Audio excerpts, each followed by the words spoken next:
Every comet astronomers had ever counted was born around our sun. Tens of thousands of them, and every single one a local. Then, in midsummer of 2025, a telescope in Chile caught one that was not. It's called 3-Eye Atlas, and there is real evidence it may be older than the sun itself. Last autumn, it swung through our neighborhood, passed near the orbit of Mars, and began the long walk back out into the dark between the stars. It will not be coming back. Tonight is the story of that visitor and of the two strangers who came before it. It is also the story of a simple, lovely trick, the one that tells a traveler from a local just by how it moves. Cosmic drift makes calm space science for the very end of the day, told slowly enough to sleep inside. If nights like this one suit you, a quiet subscribe helps them find other tired people, and that's the only favor asked. The wide-awake version of the same wonder lives next door, at Cosmic Tide. Sleep is welcome here from the first minute to the last. Anyone who drifts off during the second story misses nothing that won't keep until tomorrow. The night goes like this.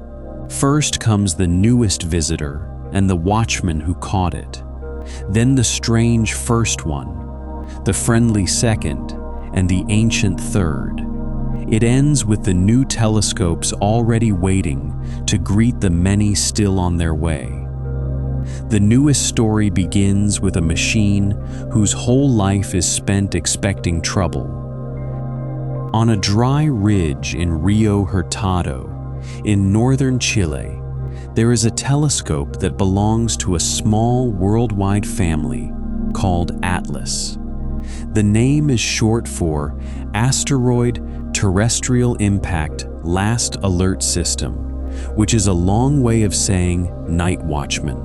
Its job is planetary defense. It photographs the sky again and again, every clear night, and its software compares each new picture with the last one, looking for anything that moves. Almost everything it flags is ordinary. A near-Earth asteroid here, a faint local comet there. The watchman logs them politely and moves on. The Chilean dome is one of a matched set.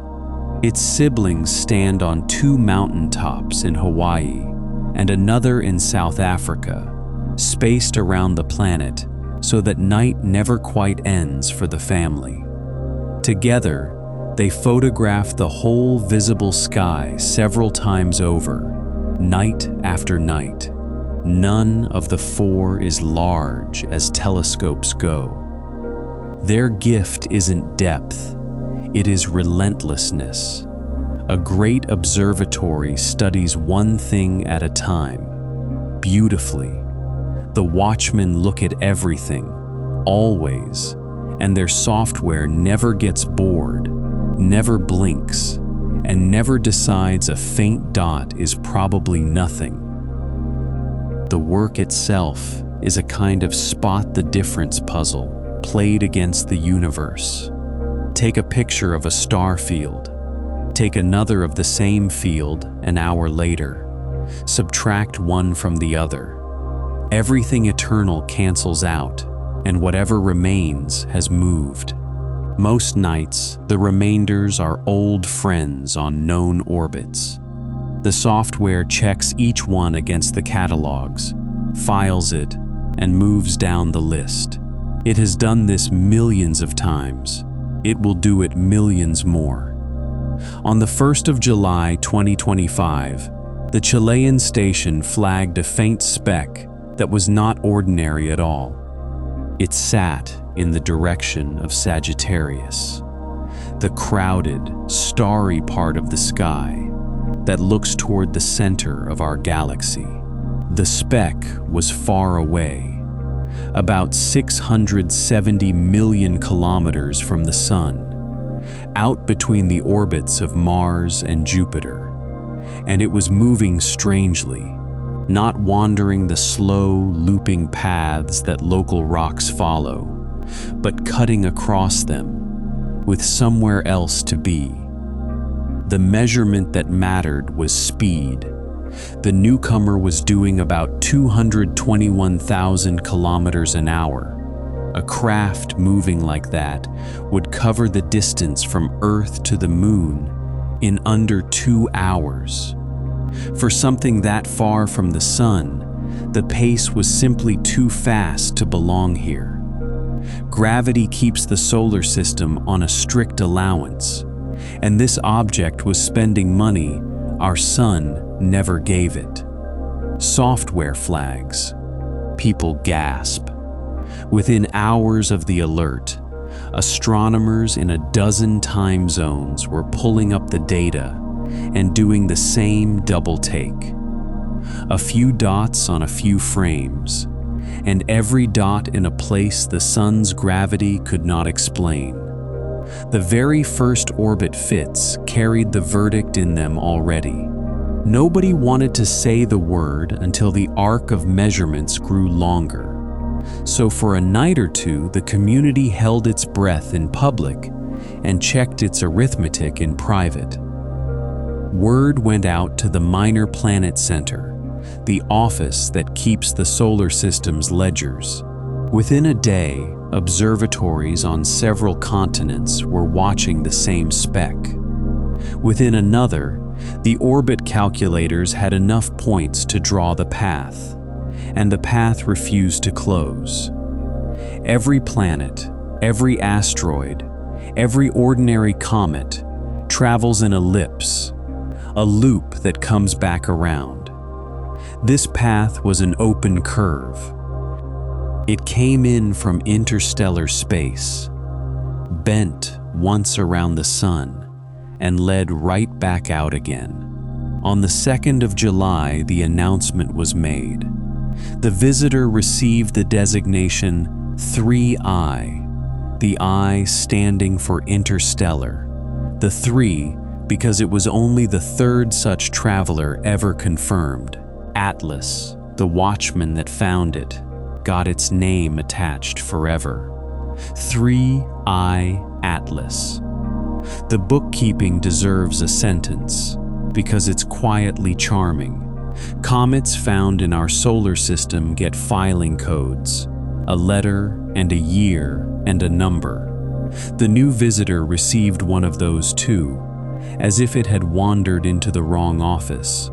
But the Interstellar Register is its own short list, and that list is the one history will remember.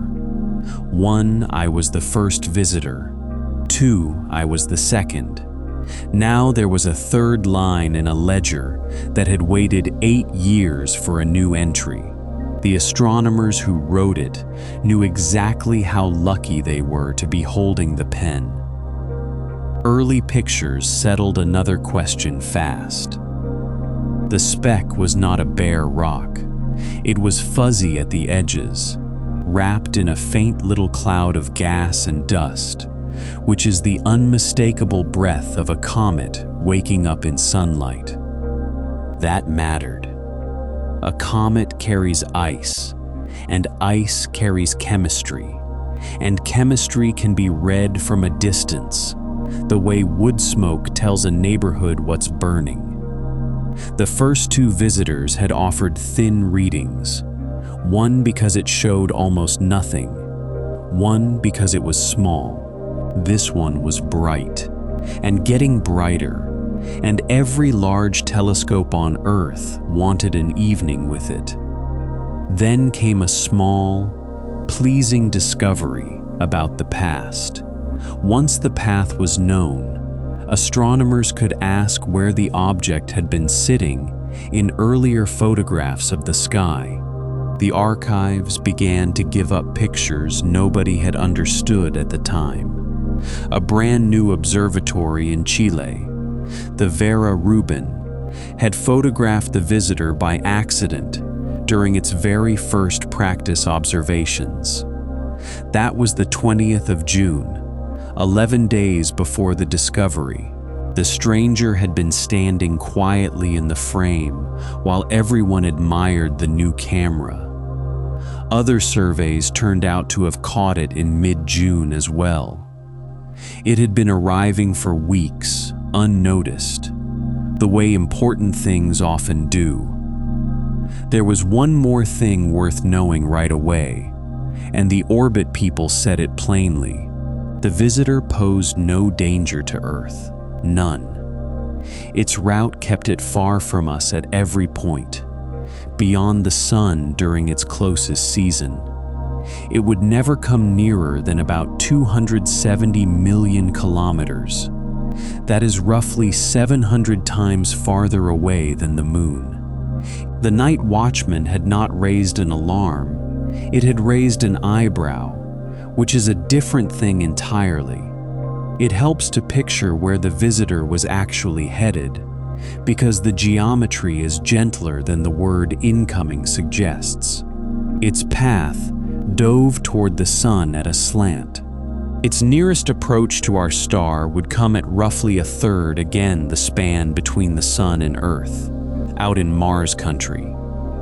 Our planet, meanwhile, would spend that season around the far bend of its orbit, like a person in another room during a delivery.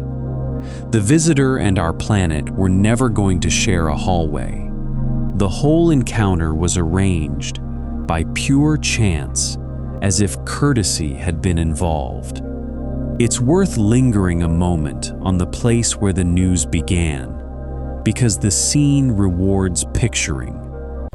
The observatory ridges of northern Chile are among the quietest working places on Earth.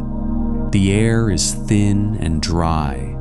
The nearest city glow is a rumor below the horizon, and the domes stand in the dark like a row of patient chess pieces. Inside, mostly, there is no one. The telescope moves on its own, and the camera reads out on its own. So the alert that introduced humanity to its third interstellar visitor was, in the first instance, one machine mentioning something to another machine. The humans arrived later, with their coffee, to find history sitting in the queue. The name deserves one more sentence, since it will be said all night. Atlas, in the old stories, held up the sky. The astronomers who named their network reached for that image, a set of shoulders under the heavens, keeping watch so everyone else can rest. On the 1st of July, the name earned itself in a way its founders never planned. The system built to catch falling rocks caught, instead, a traveler older than the ground the domes stand on. So the third visitor was on the books, coming in fast toward the small, warm rooms of the inner solar system. The people who study comets began canceling their summer plans, gladly, and the Speck kept falling sunward, exactly on schedule, the way a thing does when it's obeying nothing but gravity and its own long habit of motion. How the speed gives a stranger away is worth a few quiet minutes, because it's the key to this whole night. Think of throwing a ball straight up on a summer evening. Thrown gently, it rises, slows, and comes back to the hand. Thrown harder, it rises farther, but it still returns. Somewhere above every world, there is a speed so great that a thrown thing never comes back at all, and gravity never quite manages to reel it in. Engineers call it escape velocity. For a ball leaving Earth, that speed is about 40,000 kilometers an hour. The sun, being enormous, sets a much higher price. Out at Earth's distance, Anything moving faster than about 150,000 kilometers an hour is not orbiting the sun anymore. It is leaving, or it was never staying. That single number is the border guard of the solar system. Nothing needs to be seen entering. Nothing needs a stamp and a passport. If an object's speed at a given distance is below the local limit, the sun owns it, and it will loop around forever on its ellipse. If the speed is above the limit, the sun is just one event in that object's life. The mathematics is old and settled, worked out for cannonballs and made honest by planets. Measure a position a handful of times across a few nights, and the whole biography falls out.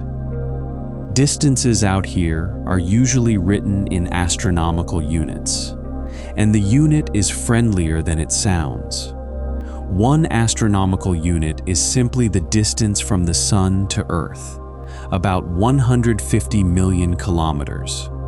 Mars lives around 1.5 units. Jupiter sits near 5. It's the solar system measured in commutes, with our own address set as 1. The rule even handles the trickiest locals. Some of our own comets vanish for centuries, out to the cold attic of the solar system, and people once wondered whether such wanderers were visitors too. They aren't. However long the loop, a loop is a loop, and the arithmetic can tell a slow resident from a true stranger every time. A comet that takes 200 years to come home is still coming home. The 3 travelers of this story were doing something else entirely. Alone among the sciences, astronomy gets its proofs delivered by the subject itself. Nobody could recall the visitor for a second deposition, and nobody needed to. The path was the testimony, sworn nightly, witnessed from every continent, identical in every telescope that looked. However small the speck, the geometry it drew across the sky was enormous and public. Even the softest fact is firm when the whole planet can check it from the backyard. Astronomers wrap this up in a number called eccentricity, which measures the shape of a path. A perfect circle scores 0. A stretched loop, like a comet's, scores close to 1. At exactly 1, the loop tears open and stops being a loop. Above 1, the path is a hyperbola, an open curve with 2 loose ends. One end trails back to where the traveler came from. The other points at where it's going. Nothing on a hyperbola ever returns. It is geometry's way of writing the word goodbye. The first visitor, back in 2017, scored just a little above 1. The second scored about 3. 3I Atlas came in with an eccentricity above 6, the most wide-open path ever measured for anything crossing our sky. It didn't merely fail the residency test, it failed it magnificently, at the highest speed of the 3, and left no room at all for argument. Some astronomers checked it twice, simply for the pleasure of watching the number stay put. The staircase of those 3 numbers tells its own small story. Each stranger has been more emphatic than the last. The first slipped over the line, the second stepped over it, the third cleared it like a hurdler, barely glancing down. There's no deep meaning in the sequence, only chance, but it has given the field a pleasant sense of the sky raising its voice. What makes the whole business trustworthy is how little machinery it needs. The law underneath was written in the 1600s, when Isaac Newton showed that one rule of gravity explains a falling apple and an orbiting moon alike. That same rule, unchanged, sorts today's visitors. No modern instrument had to be invented for the verdict. The telescope gathers a handful of positions. The old arithmetic does the rest. There's a homely way to hold the idea of that extra speed. A local comet arriving near the sun is like a ball rolled up from the bottom of a valley. Whatever pace it shows was paid for by the fall, and the climb back out will take every bit of it. A visitor arrives with change left over. Watch it climb out of the valley and away, still moving briskly at the top, and the conclusion writes itself. That traveler started on some other hill. Speed also answers the worry that always arrives first. A thing moving that fast cannot be captured. It cannot linger, and it cannot circle back for another look at us. Falling toward the sun, it sped up, as everything does, reaching about 246,000 kilometers an hour at its closest. Climbing away again, the sun's gravity took every borrowed kilometer back, slowing it to exactly the speed it arrived with. The books balance perfectly. A visitor leaves with what it came with, and what it came with was enough to cross the galaxy. The numbers of the border are almost humble when laid side by side. A commuter train manages a few hundred kilometers an hour. Earth itself orbits at about 107,000. The visitors cross the border at 2 and 3 and 4 times a planet's pace, and even so, the crossing takes years. The solar system is that wide. Speed is the passport, but patience is still the price of the trip, and every visitor has paid it in full before anyone here says hello. There is one more gift the arithmetic hands over, and it is worth tucking under the pillow. A path is a whole story. Fix a visitor's position and speed today, and the same equations run forward and backward with equal ease. Where it will be next spring is knowable. Where it was 10,000 years ago is knowable too, at least in broad strokes. Nothing else about a stranger comes so cheaply. Size takes great telescopes. Chemistry takes spectrographs. Age takes statistics and argument. The itinerary comes free, with a week of photographs. The sky is discreet about many things, but schedules are not among them. There is something restful in how little of this is opinion. No committee decides whether an object is interstellar. The velocity decides, and the velocity can be checked by anyone with a telescope, a clock, and patience. On the scale of a human night, the sky moves slowly.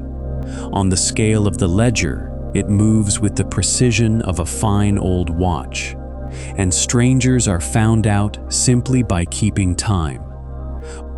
So the border has a rule. The rule has a number, and the number told the truth 3 times in 8 years. The solar system, it turns out, has visitors. It always did.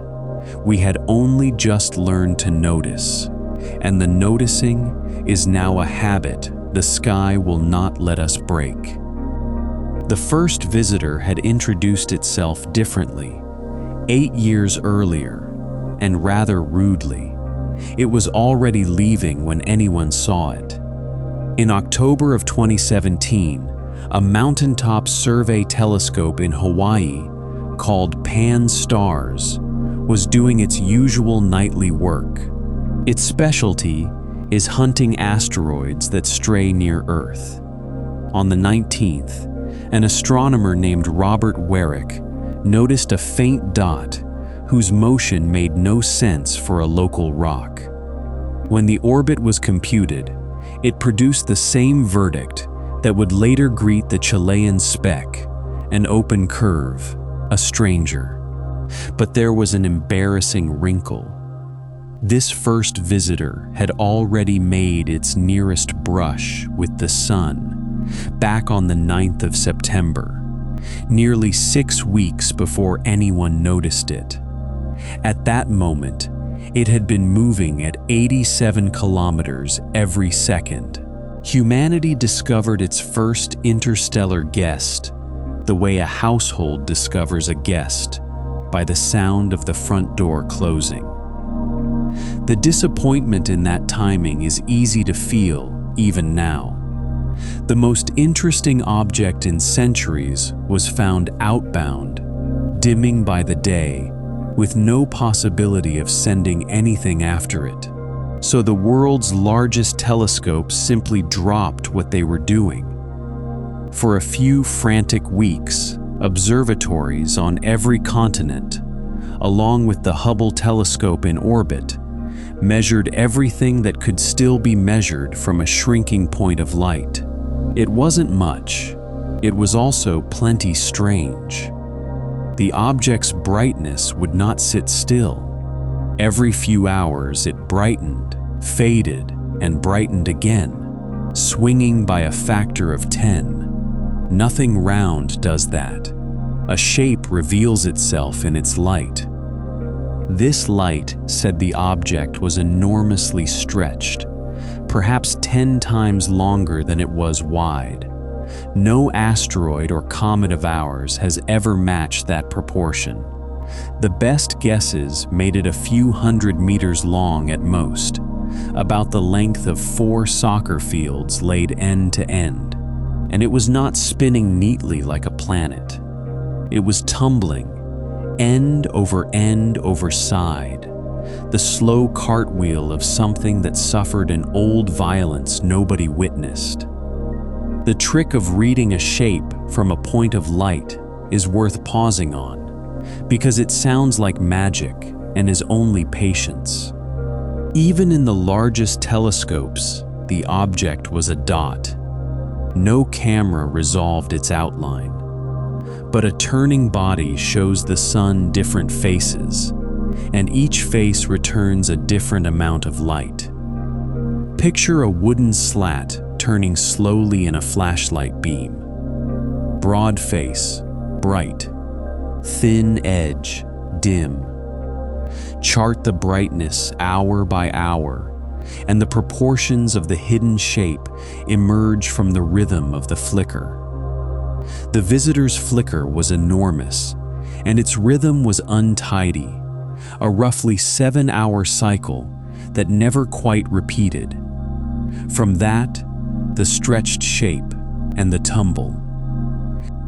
Tumbling, for a small body, is not distress. There's nothing out there to right it, and nothing to wear the motion down.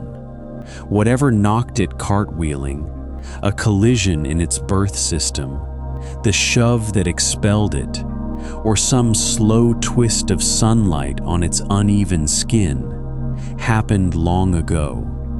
The cartwheel simply continued, through ages and across light years, because in a vacuum, a wobble is as permanent as a signature.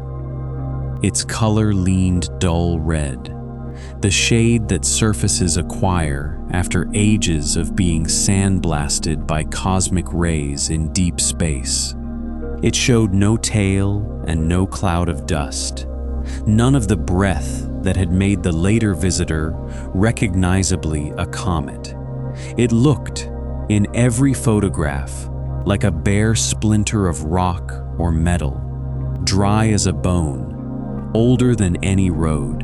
An astronomer in Hawaii named Karen Meach led the first great study of it. Her team's portrait was of something completely inert, dark and reddened, drifting through our rooms without a word. The filing clerks had a harder month than usual with this one. It was first entered in the books as a comet, on the sensible grounds that only comets come in from that far away. When no coma appeared, it was reclassified as an asteroid. Later still, its behavior would edge it partway back. The visitor sat in the records, like a guest whose luggage keeps being moved between rooms. The registrars finally did the only sensible thing. They built a new shelf. A fresh class of designation was created, the letter I, for interstellar, a category that had never been needed in all the centuries of keeping track. Its first entry was this object. The shelf now has 3 occupants and room for a galaxy's worth more. In the end, the confusion itself was the finding. Here was a category of thing the solar system had simply never shown anybody. It had been drifting between the stars, unattached and unhurried, for ages measured in the hundreds of millions of years. Then the lamps of our system caught its edge. The discoverers were given the honor of naming it, and they chose beautifully. In Hawaiian, the name Oumuamua means a messenger from afar arriving first. A scout, more or less. The choosing was done properly, in consultation with keepers of the Hawaiian language. The first object of its kind would carry a name from the islands whose mountain caught it. Given with care, not borrowed in haste. The formal registry entry reads, 1I, the first line of the interstellar ledger. Nothing about the name was meant to suggest intention. It was meant to honor the place that found it, and to say what the thing plainly was. The first of its kind ever seen, and the herald of others. Nobody knew then how prophetic the name would prove, or how quickly. The strange splinter faded through November as it climbed away, crossing the orbit of Mars, then Jupiter's the following spring, then Saturn's, long before it passed the outer planets. It was beyond the reach of every camera on Earth. What it left behind was a thin folder of measurements, a lovely name, and a puzzle that has not fully closed to this day. There is a fondness in how astronomers talk about those weeks now. Papers were written in days instead of months. Observing proposals that normally crawl through committees were approved overnight. Rival teams shared telescope time like neighbors sharing a ladder. The visitor did not care, of course. It receded at its own pace, while humanity below reorganized itself around a fading dot. Some of the people who chased it described that season the way people describe a storm they liked. Everything was urgent, nothing was bad, and it was over too soon. The puzzle showed up in the tracking data, and it was the sort of small detail that keeps careful people awake in the best way. As Oumuamua receded, astronomers kept fixing its position, night after night, and the positions began to argue with the arithmetic. The object was always slightly farther along than gravity alone could explain. Not dramatically. The extra push amounted to roughly 1,000th of the sun's pull on it, a whisper of force. But it was steady, it was real, and it refused to go away when the data was rechecked. Something was gently pressing the visitor forward, out of the solar system, like a hand at its back. The measuring of that whisper was a small epic in itself. Only the sharpest eyes could still see the visitor as it fled, so the job fell mostly to Hubble. The telescope kept fixing the fading dot's position until it slipped below reach in the middle of 2018. By then, the deviation had grown too large to argue with. The visitor sat tens of thousands of kilometers away from where a purely gravitational path would have put it. In cosmic terms, that is a hair's width. In measurement terms, it is a canyon. Orbit fitters live and die by far smaller margins. For an ordinary comet, this would be no mystery at all. Comets are pushed around all the time. Sunlight warms their ices, the ices turn to gas, the gas vents into space, and every vent is a tiny rocket. That process is watched almost daily somewhere in the solar system. The trouble was that Oumuamua showed none of the equipment. No coma, no tail, no dust in the deepest images anyone could take. An infrared space telescope looked and saw so little heat that the object had to be small and rather shiny. A rocket with no exhaust, firing from a stone with no engine. The proposals since then form a short, honest list, and each one is lovely in its own way. Perhaps the object was venting a gas that cameras struggle to see. Hydrogen is nearly invisible to ordinary cameras. One well-argued paper in the journal Nature suggested that cosmic rays had spent ages splitting water ice inside the object into hydrogen. The sun's warmth, the paper argued, then set that hydrogen loose. The push fits. Another camp proposed a shard of frozen nitrogen, the same ice that paves Pluto, chipped off some distant world's surface. Nitrogen venting would also be nearly invisible, and it would explain the shine. A third camp suggested a body so fluffy and frost-light that sunlight itself could shove it. Each idea has strengths. Each has critics with sharpened pencils. None has been confirmed, because the one witness left the courtroom years ago and will not be recalled. Notice what each explanation quietly implies about a birthplace, because that's where the real stakes live. If the pusher was hydrogen cooked out of ordinary water ice, the visitor was a fairly normal comet. It simply spent so long in deep space that radiation reworked its skin. That story is mostly about time. If the pusher was nitrogen ice, the story is stranger and lovelier. Nitrogen ice paves the surface of Pluto.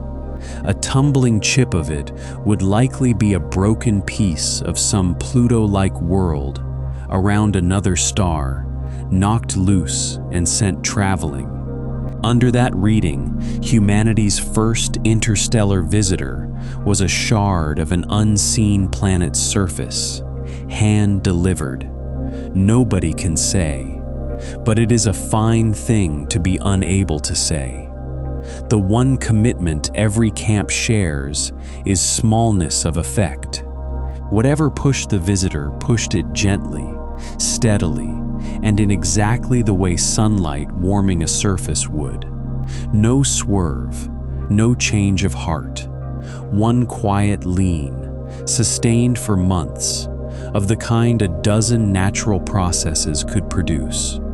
The argument is entirely about which quiet process it was, which is the least alarming argument in astronomy. The archive keeps paying small dividends all these years later. The visitor's data is public, and new methods keep being walked back over the old measurements, the way a family rereads a short letter from someone interesting who visited once. A fresh analysis of the flicker here, a new thermal model there, Each pass squeezes a little more from the same thin folder, and the folder never gets thicker. Whatever was knowable in those few weeks is all that will ever be known. It is astronomy, practiced as careful rereading, and it suits the patient. What tilts the story toward comfort is that the behavior turned out not to be unique. In the years afterward, astronomers combing through our own solar system's data found a small family of local objects doing the same trick. They drift with a faint, steady push and no visible breath. They have been nicknamed dark comets, and they suggest that quiet, invisible venting is simply a thing small icy bodies can do. If our own neighborhood makes such objects, the galaxy surely does too. The stranger's oddness, seen that way, was less an alarm and more a preview. It's worth saying what the push was not, because the word acceleration can sound grander than the thing itself. The visitor was not speeding up on its way out. The sun's gravity was breaking it the whole time, exactly as the ledger requires, and the object was slowing year by year as it climbed. The mystery was only that it slowed a whisker less than it should have. In the bookkeeping of the solar system, this was a rounding error with a personality. But physics takes its rounding errors seriously, which is how most of physics got discovered in the first place. So the first visitor keeps its secret, but the secret has edges, and the edges are all natural ones. By now, the splinter has climbed out to the distances where Pluto and its cold neighbors live, heading for the constellation Pegasus. It is a reddish sliver tumbling through the dark. With every breath taken in this room, it is a little farther away. It neither knows nor cares that it is famous. It gave one small, unexplained push on its way out, the way a departing guest leaves a door swinging. The door has been swinging pleasantly in the minds of astronomers ever since. Of course, a stretched, silent, faintly pushed object from another star raised the other question too, the one everybody asks first and scientists answer last. The question deserved better than a giggle, and mostly it got better. A splinter shape is efficient for travel. A surface with no cometary breath is what a made thing might look like. An unexplained push is what a sail might feel from sunlight. A senior Harvard astronomer named Avi Loeb put the case in exactly those terms in the technical literature. A thin artificial sail, he argued, fit the data as well as any ice did. Dismissing the idea without testing it, he added, would be worse science than saying it out loud. Most of his colleagues disagreed with the conclusion. The better ones agreed with the principle, which is that strange data has earned every hypothesis a hearing. So the hypothesis was heard, and then it was tested in the way such things can be. Within weeks of the discovery, the Breakthrough Listen project pointed the great radio dish at Green Bank in West Virginia at the departing visitor and simply listened. A transmitter as weak as a phone would have been audible at that range. The dish swept across billions of radio channels, hour after hour. On several occasions, it heard nothing. Not a hum, not a tick, not a repeated anything. The visitor crossed our sky without saying a word on any frequency anyone tried. It's worth knowing what listening actually means here, because the method is more beautiful than the headline. Nature is a loud broadcaster, but a sloppy one. Stars, planets, and comets all emit radio noise smeared across wide swaths of the dial, the static of physics going about its business. Machinery is different. A transmitter concentrates its power into a narrow sliver of frequency, a needle of signal that nature almost never produces on its own. So the search does not listen for words. It listens for narrowness. The green bank dish split the visitor's radio face into billions of fine channels and searched each one for a needle. Billions of channels, and every single one held nothing but the soft, wide static of ordinary matter doing ordinary things. The Harvard astronomer, for his part, has not abandoned the question, and there is something to respect in that. He went on to help found a project that points automated cameras at the sky full-time.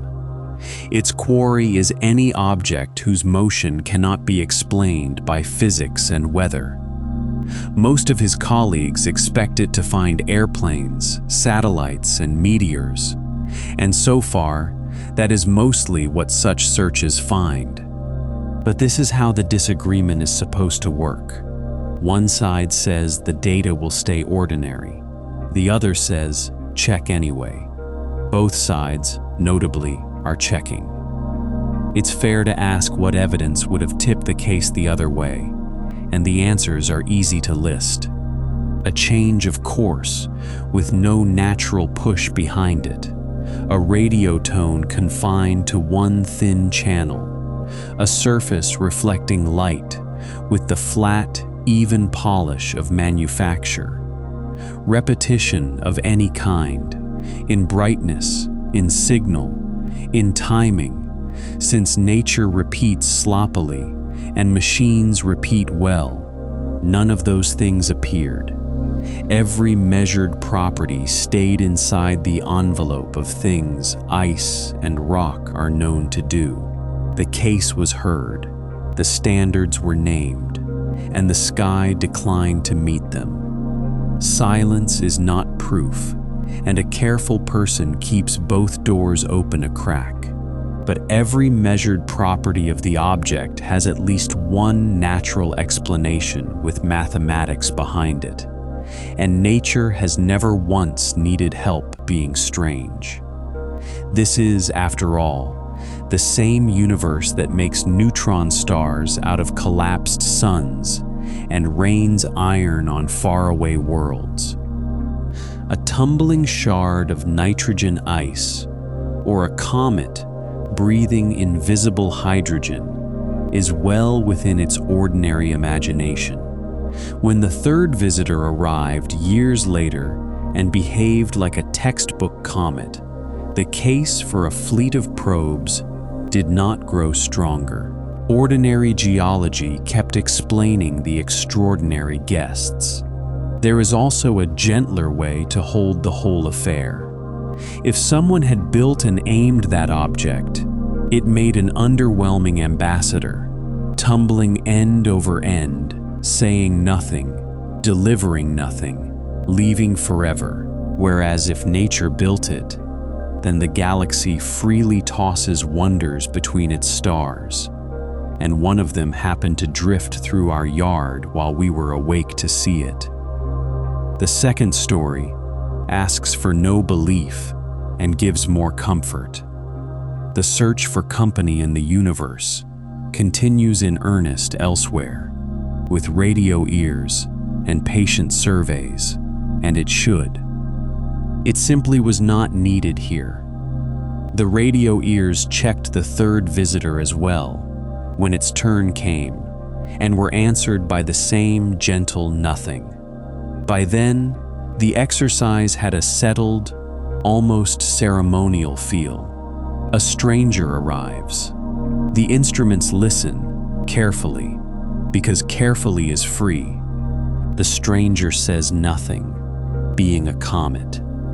Everyone returns to their desks a little more certain, and none the poorer. Science at its calmest looks a great deal like good manners. It helps, maybe, that the people doing the listening are not romantics about it. They publish their nulls. A search that finds nothing is written up with the same care as a discovery. The sensitivity calculated, the limits stated, the data archived for anyone who wants to check. Nothing is a result. Nothing, measured carefully, is how the space of possibilities shrinks and the true picture sharpens. On this particular question, the universe has so far been mostly nothing, and the files say so neatly. Either way, the visitors want nothing from us. That may be the most restful fact in this whole night. They do not steer, they do not signal, and they do not stay. They fall past, like rain from someone else's weather.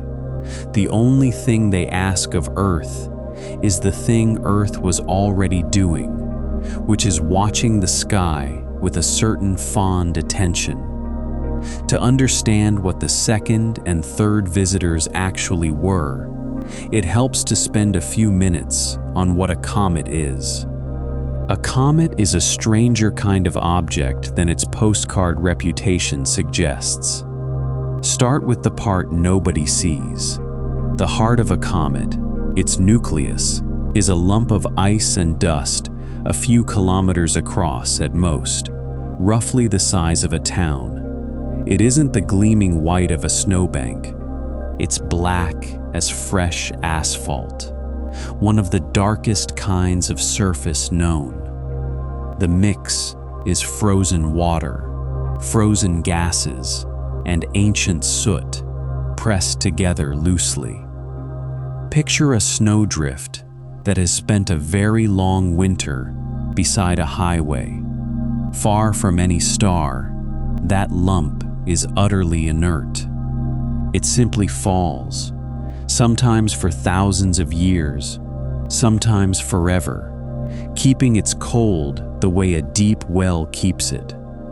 Bring it near a sun and the postcard begins. Warmth does not melt comet ice into liquid. In a vacuum, the ice skips the puddle stage and turns directly to gas, a process called sublimation, the same trick dry ice performs at a stage show. The escaping gas carries dust with it, and together they inflate a glowing envelope around the nucleus called the coma. The coma can swell larger than a planet, around a core the size of a village. What sunlight and the solar wind then do to that envelope is draw it out into tails. The dust tail curves away, bright and lazy. The gas tail runs straighter, combed by the sun's own magnetic weather. The tails hold a small surprise that rearranges most people's mental furniture. A comet's tail does not stream out behind it, the way hair streams behind a cyclist. Tails point away from the sun, whatever direction the comet is traveling. On the way in, a comet chases its own tail sunward. On the way out, the tail runs ahead of it like a herald. The picture takes a moment to accept, and then it clicks for good, because the tail was never about motion. It's about light and wind, and both of those come from the star. The most famous comet on Earth makes a good measuring stick for all of this. Halley's Comet, the one that returns every 76 years or so, has been startling humanity since long before anyone owned a telescope. Chinese court astronomers logged it centuries before Rome fell, and medieval needleworkers sewed it into their embroidered record of a conquest. In all that time, across dozens of recorded visits, it has been the same object on the same closed loop, a local on a long commute, dependable as a ferry. Its filing code, fittingly, is 1P, the first entry in the register of periodic comets. The ledgers of the sky have a fondness for firsts, and Halley holds the oldest one. There is a rule about where comets can be built, and it explains the whole geography of them. Close to a young star, it is simply too warm for ices to survive as solids. Water, carbon dioxide, and carbon monoxide can only freeze onto dust beyond a certain distance, out past an invisible boundary astronomers call the snow line. Inside it, worlds are built of rock and metal. Outside it, the universe builds with ice.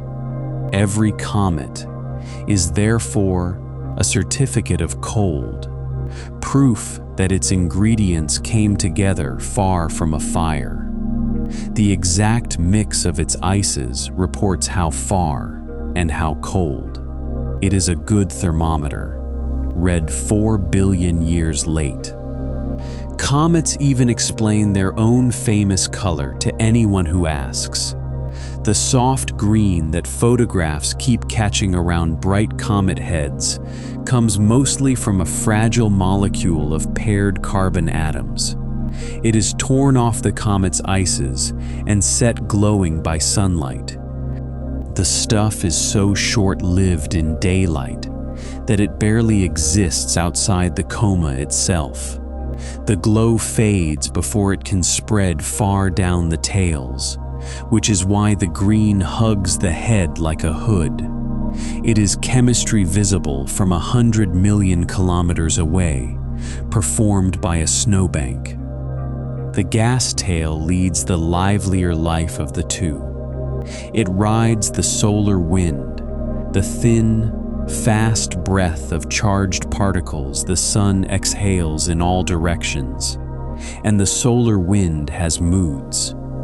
When a gust or a snarl of magnetic weather sweeps past, a comet's gas tail can kink, flap, or tear off entirely. The comet simply grows a new one within days. Astronomers have photographed comets losing their tails in a storm, the way a kite loses its ribbon. The comet never notices. The pantry is deep, and the wind keeps blowing, and the ribbon regrows. Every pass near a star, though, spends something that does not regrow. A comet's ice is capital, not income. Each visit boils away another layer, meters of it. After enough returns, a local comet crumbles, goes dark under a quilt of its own dust, or dives into the sun that has been taxing it all along. Comets, in other words, are mortal, at least the ones that live near a star. The ones that drift between the stars pay no such tax. Cold storage suits them. It is the only retirement plan in nature with no fees at all. Our solar system keeps 2 great pantries of these objects. Past Neptune lies the Kuiper Belt, a broad ring of icy leftovers where some short-period comets are stirred loose. Far beyond that, wrapped around everything, most astronomers are confident there is a vast, thin shell of icy bodies called the Oort cloud. The young giant planets flung it out there and never gathered it back. Its outer reaches may lie an appreciable fraction of the way to the next star. Sunlight out there takes over a year to arrive at the farthest edges, by most estimates. From that shore, the sun itself would look like nothing more than the brightest star in a very dark ceiling. The reason astronomers treasure comets is that they are freezers, in the plainest kitchen sense. Rock down here on the warm worlds has been melted, folded, and rebaked for 4.5 billion years, and its memory is gone. Comet ice never went through any of that. Whatever dust and gas the newborn sun's disk was made of, the comets bagged a sample and kept it frozen ever since. Reading a comet's breath with a spectrograph is reading the original pantry list of the solar system, unedited. It is the closest thing nature offers to a time capsule with the seal intact. Spacecraft have confirmed the freezer story up close, on the local comets at least. Probes have flown through comas, photographed black nuclei shaped like bowling pins and bath toys, and even carried captured comet dust home in a sealed capsule. Every visit found the same essentials: ancient ice, ancient soot, chemistry older than any planet. The visits also found endless small surprises, which is the other thing freezers are for. The snow line explains one more thing, almost as an afterthought, which is why Earth is a rocky world, with oceans delivered late. Our planet formed inside the line, in the warm zone where ice couldn't keep. The water here now, by most accounts, arrived afterward, carried in by icy bodies falling sunward from beyond the boundary. Every glass of water on every nightstand has, somewhere far back in its ancestry, a stint as comet country ice. The pantries and the living rooms have been trading for a long time. One honest note about the great outer shell, because the difference between seen and inferred matters even in a lullaby. No telescope has ever photographed the Oort cloud. Its objects are too small, too dark, and too far to catch in place. The cloud is inferred from the orbits of the long-period comets that keep falling out of it, the way a roof is inferred from rain gutters. The inference is strong and almost universally accepted, but it is an inference, and astronomers say so plainly. The sky rewards that kind of honesty, sometimes, eventually, with a photograph. Hold that thought against the visitors, and the excitement of the astronomers stops needing any explanation. Every comet studied before 2017 was a sample of one single pantry, ours. A visitor is somebody else's freezer, stocked around another star from another cloud in another age, and delivered to our telescopes free of charge. No spacecraft humanity could fund in a century would go fetch such a thing.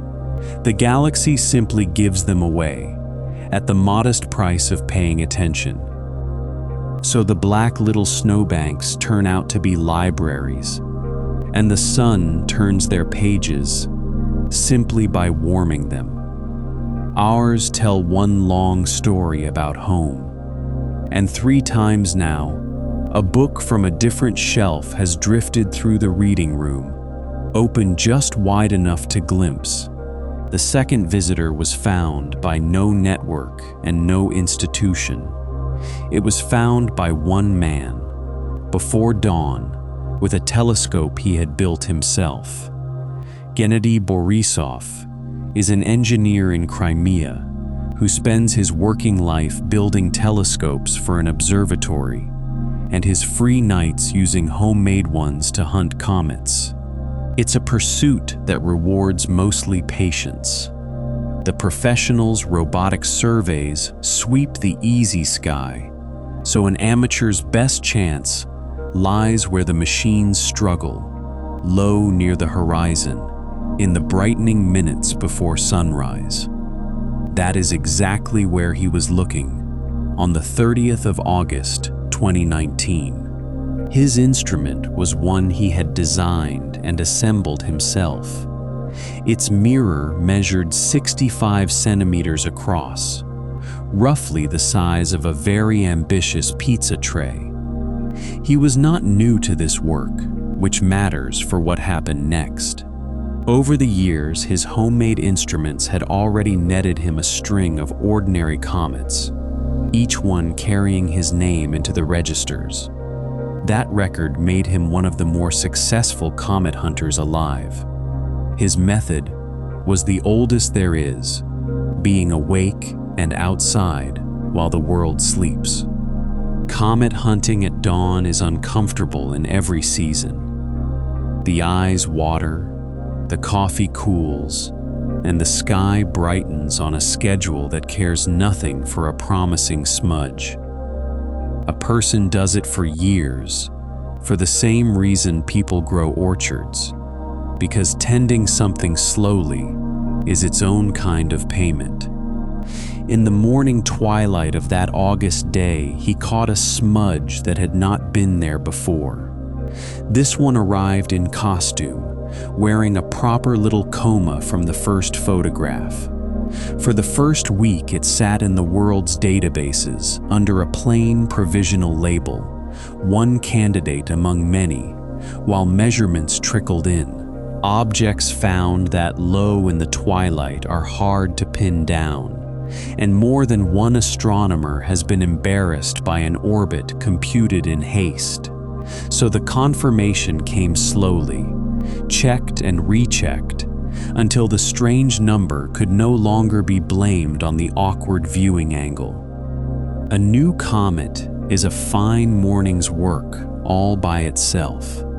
But as the follow-up measurements accumulated, the orbit began to open in that now familiar way, and the eccentricity settled somewhere around 3. A claim like this needed to be bulletproof, and lone discoverers have been burned before. The number held. One man with a homemade mirror had found humanity's second interstellar visitor, and the first one that was, beyond any argument, a comet. Once the word was out, the season belonged to everyone. The comet was inbound, months from its closest approach, and brightening on a schedule astronomers could plan around. Hubble began taking portraits in October. The big mirrors in Chile and Hawaii read the coma's chemistry, week by week, as the sun warmed deeper layers. Water showed up in the breath, the first water anyone had ever detected arriving from another star, ordinary and miraculous at once. Small college observatories joined in, and amateurs followed the fuzzy speck across the winter sky with the quiet satisfaction of people watching one of their own make good. Tradition pays a lovely dividend here. Comets, by long custom, carry their discoverers' names. So while the first visitor bears a poetic Hawaiian title, and the third bears the acronym of a robotic network, the second is simply Borisov. Somewhere between the stars, there now drifts a mountain of another sun's ice, with a Crimean engineer's name on it, which seems a fair exchange for all those early mornings. Borisov's comet gave science the one thing the first visitor had refused, which is time. It was caught on the way in, months before its closest pass of the sun. There was a whole season to plan and observe, rather than a few weeks to grieve. Telescopes large and small followed it through the end of 2019, as it swung past the sun at about twice Earth's distance. It kept well clear of everyone, visitors evidently being polite as a rule. Hubble took its portrait again and again. The nucleus turned out to be small, likely under a kilometer, perhaps just a few hundred meters, a modest little iceberg wearing a coma far larger than Earth. Up close, in every way that mattered, it behaved like the comets born here. It brightened on schedule. It grew its tail. It breathed gas and dust exactly the way a local would, so much so that astronomers called it, with real affection, disappointingly normal.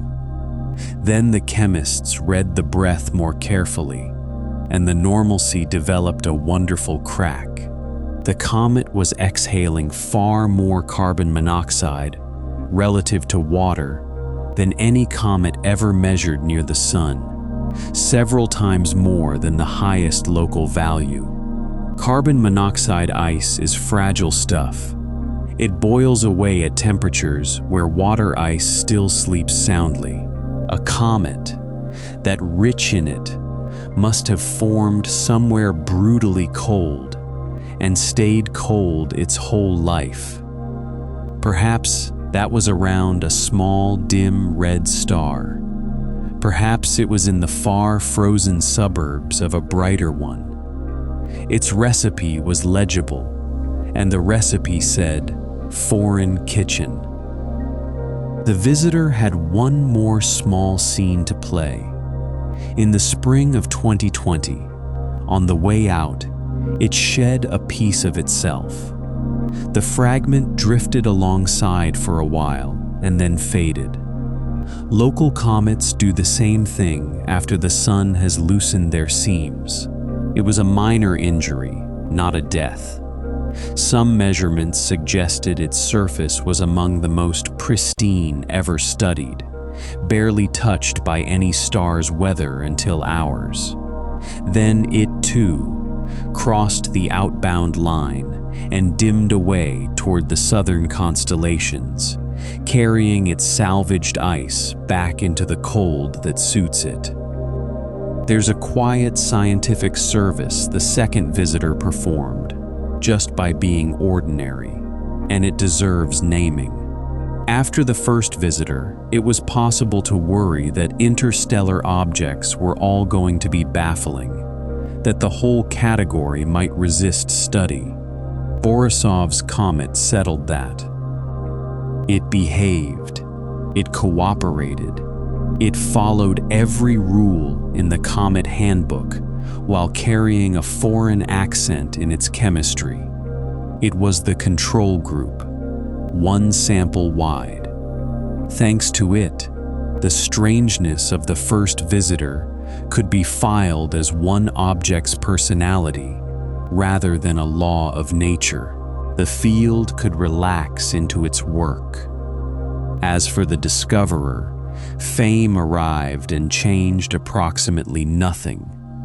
There were interviews and a prize or two, and then there were the pre-dawn skies again, the same as ever. In the years since, more comets have joined his tally, locals all of them so far. The one that carries his name is out past the distance where Neptune orbits by now, still leaving, still his. He is, presumably, still looking. If the first visitor was a locked diary, the second was a letter anyone could read.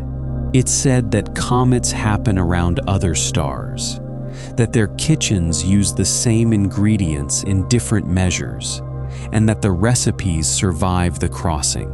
It said the galaxy's pantries are open, and it said all of this to a man who built his own telescope, which is the kind of detail that makes the universe feel briefly, wonderfully fair.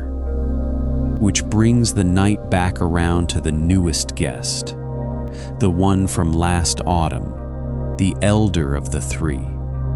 By the time the Chilean Speck had a name, every major observatory on and off the planet had cleared a page of its calendar. Through July and August of 2025, the portrait filled in. Hubble measured the fuzzy heart of the coma on the 20th of August and set honest bounds on the hidden nucleus. No smaller than about 440 meters, no larger than 5.5 kilometers or so, somewhere between a large building and a small mountain. In other words, with the coma already blooming around it. Whatever its exact size, it was the biggest and brightest visitor yet. It was active early and far from the sun, as if it had things to say and no interest in waiting. The James Webb Space Telescope read its breath in the infrared, and the breath was strange in a new direction.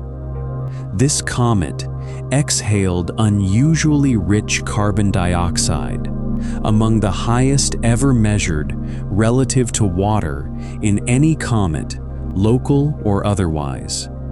Later, as sunlight worked deeper, ordinary water vapor showed up as well, along with faint traces of metal, of the kind local comets also breathe. Each visitor, it turns out, brings a different dish. The first brought almost nothing and kept its recipe. The second brought carbon monoxide. The third brought carbon dioxide by the cellarful. 3 guests, 3 kitchens, 3 different stars' worth of weather written in ice. What the carbon dioxide means is still being argued over pleasantly, and both readings are good ones.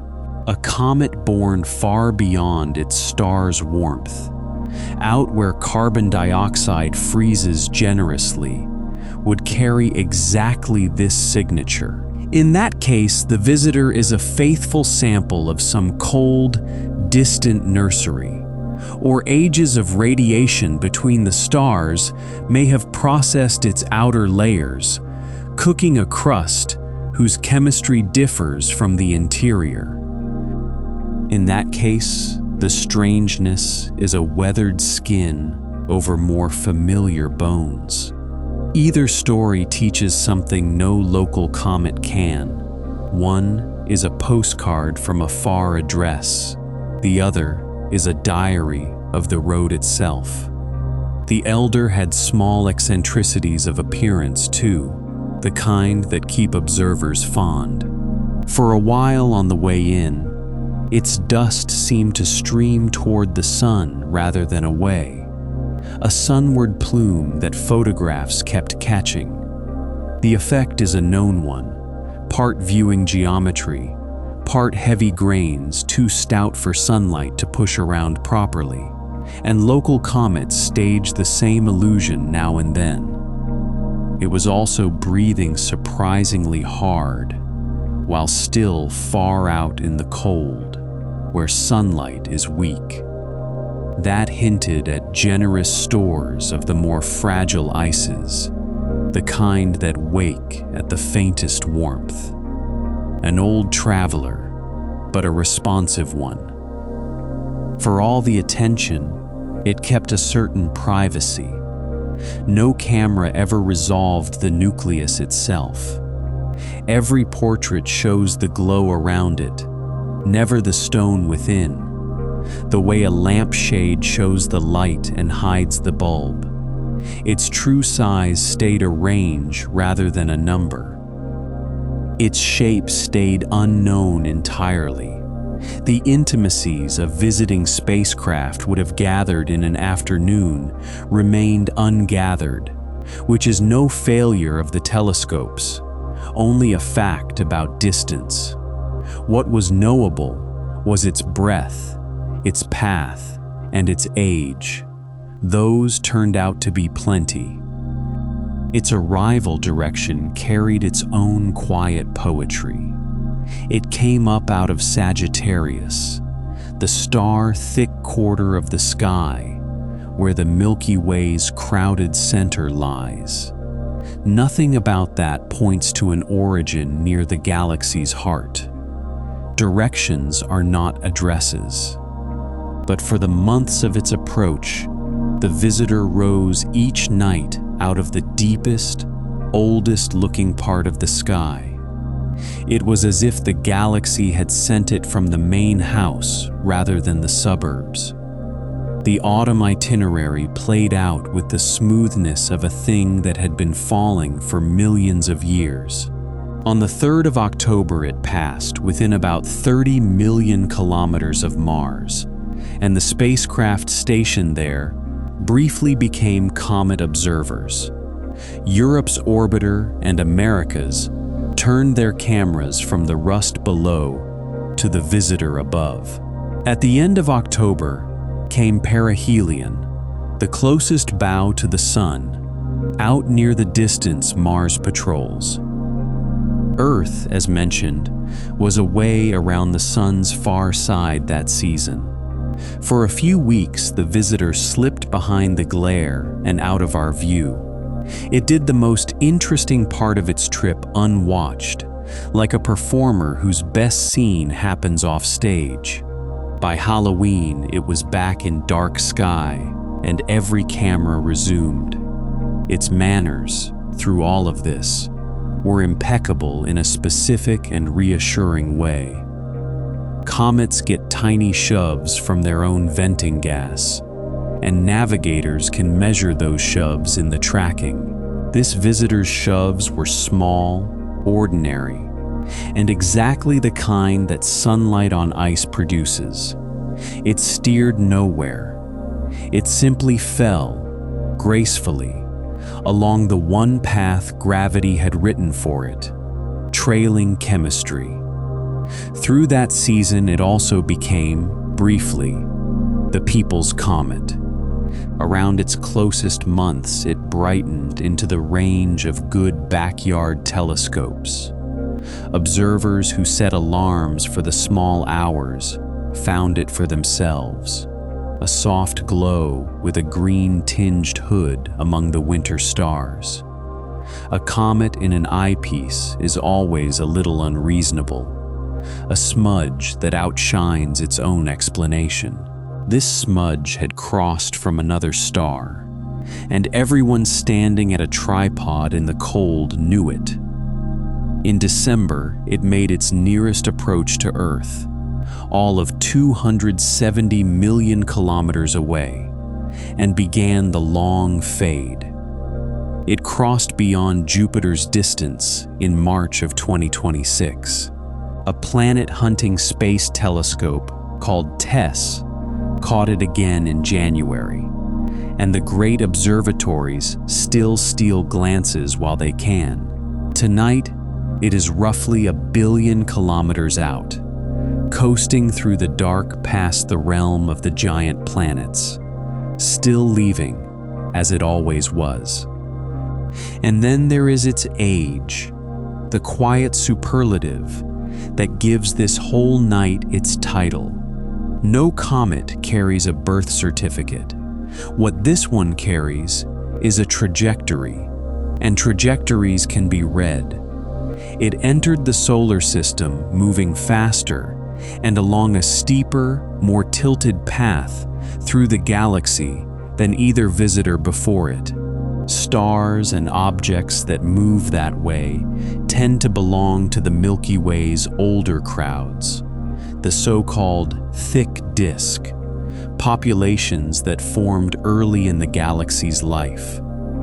The galaxy, it helps to know, keeps its stars in rough neighborhoods by age. The young and middle-aged crowd, our sun included, ride in a thin, flat lane around the center, orderly as commuter traffic. Above and below that lane lies a thicker, older population, stars born early in the galaxy's story, moving on faster, more tilted paths, keeping to themselves. Anything traveling with that older crowd tends to share its vintage. The third visitor's motion, fast and steeply angled, matched the older neighborhood, not ours. When astronomers ran the statistics as it approached, the likeliest story came out startling. This comet is probably older than the Sun, perhaps 7 billion years old or more, and some analyses of its chemistry and motion run the estimate past 10. The number is a probability, not a certainty, and the honest phrasing is may and likely. But the direction of the evidence is one way, and it points backward, far past the birth of our star. Sit with that gently, because it's the kind of fact that rewards slow handling. If the solar system were a person of 45, this visitor might be 70 and could be past 90. It was probably old before the sun was a rumor in a collapsing cloud. It has likely lapped the galaxy dozens of times, alone, unlit, unbothered. Our entire story, the planet, the oceans, the whole human episode, happened in the background of its commute. Last autumn, for a few months, its path and ours briefly shared a room. We photographed it the whole time, like relatives around a visiting elder. It gave the one gift old travelers give. The road, it said, is longer than any of the houses built beside it. Now it is leaving, with our fingerprints all over its light and none at all on its ice.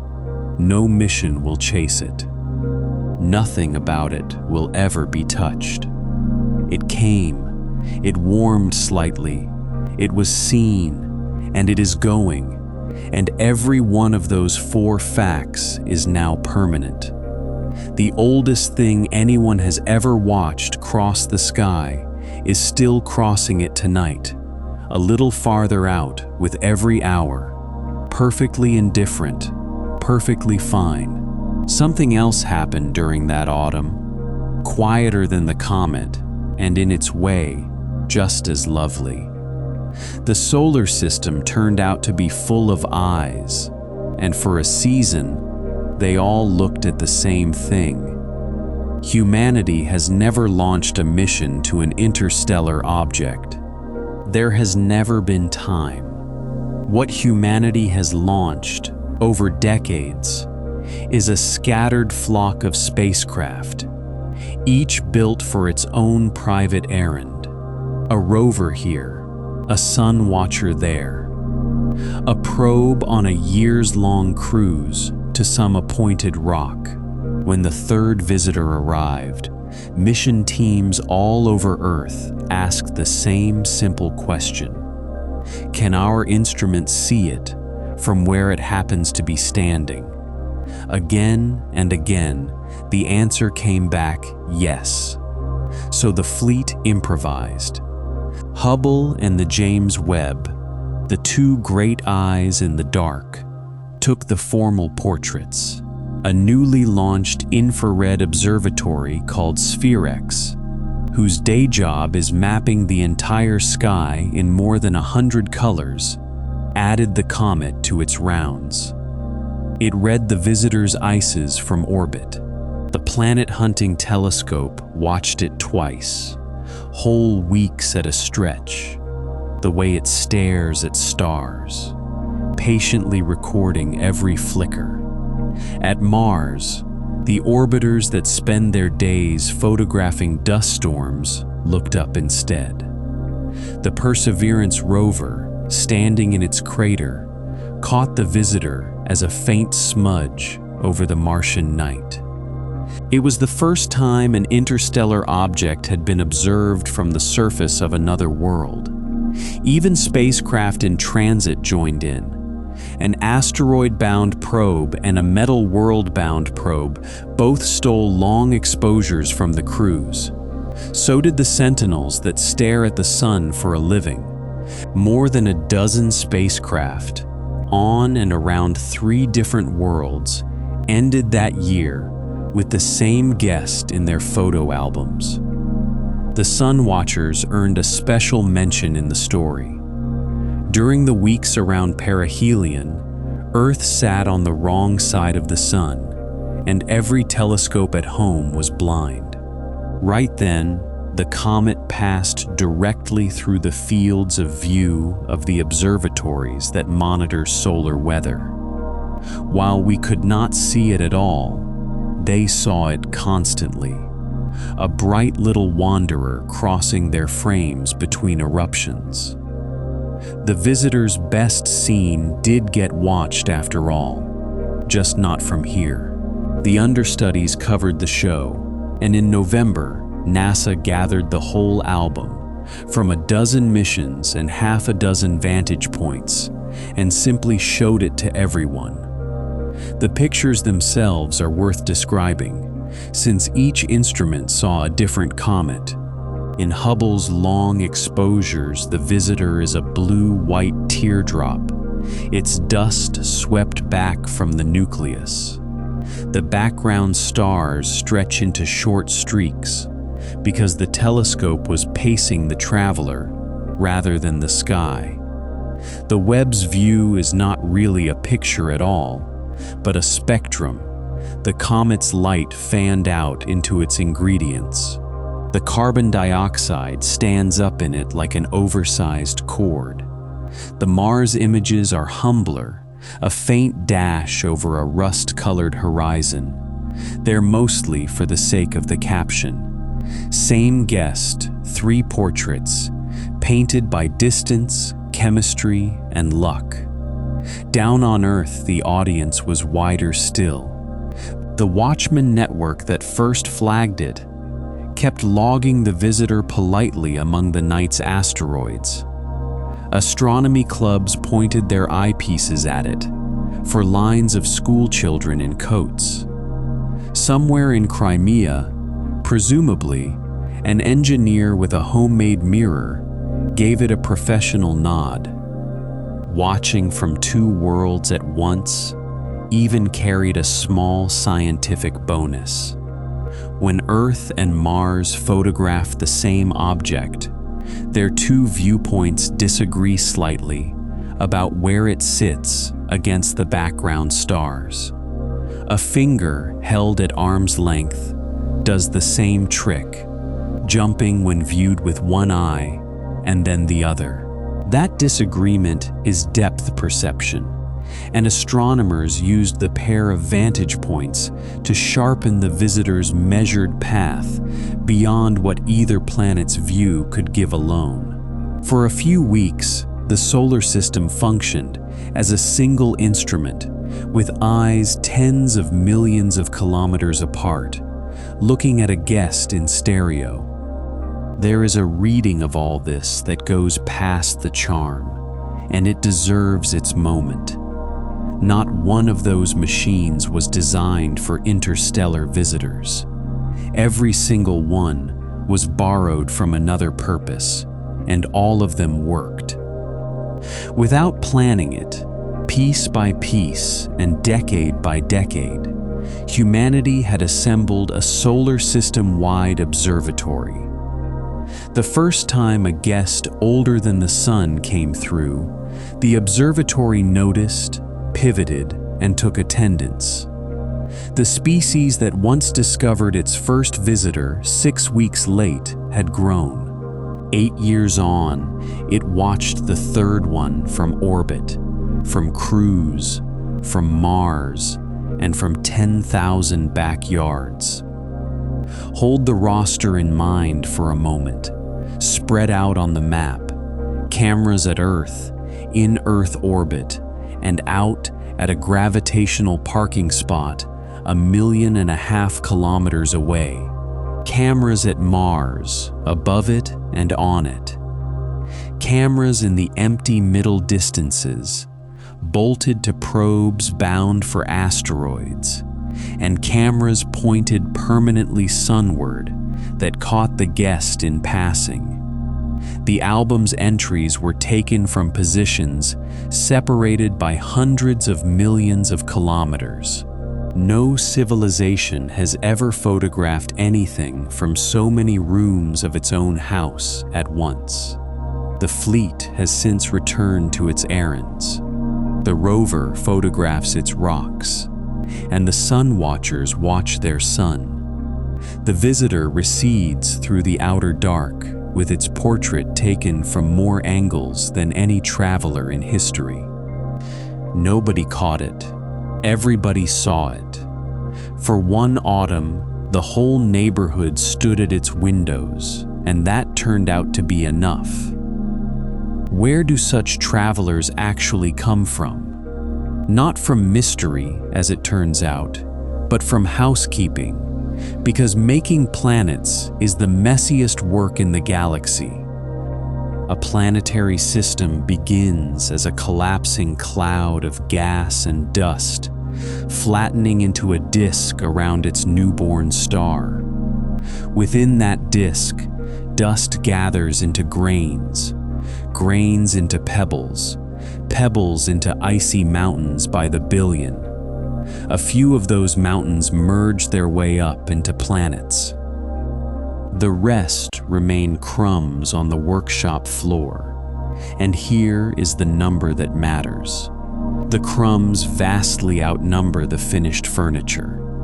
For every world a disk completes, it leaves countless small icy bodies loose among the orbits, and loose objects near giant planets do not stay loose for long. A giant planet is a slingshot that never wears out. Any small body that swings close to one gets its path bent and its speed changed. And the arithmetic of those encounters has two outcomes: fall inward or be thrown outward, sometimes gently into a far cold shell, sometimes hard enough to leave the star forever. Our own solar system played this game in its youth. The young Jupiter and Saturn, rearranging themselves, flung icy debris in every direction for hundreds of millions of years. Some of it became our comet reservoirs. A great deal of it, by every model anyone trusts, left entirely. Trillions of small, frozen bodies, by some estimates, evicted from this one system alone and scattered into the galaxy's keeping. The mechanics of an eviction are gentler than the word sounds. A small, icy body swings past a young giant planet, and the encounter works like the slingshot maneuvers flight engineers use on purpose. The planet barely notices. The small body leaves the meeting with extra speed, donated by the giant's own motion, sometimes kilometers per second of it in a single pass. One good donation can top up a body's account past the escape limit. More often it takes several. A nudge here, a boost there, generations of near misses, until one final encounter tips the balance, and the object simply never comes back. Nothing dramatic marks the moment. An orbit opens, quietly, the way a door does. Our own comet shells are the residue of exactly this game.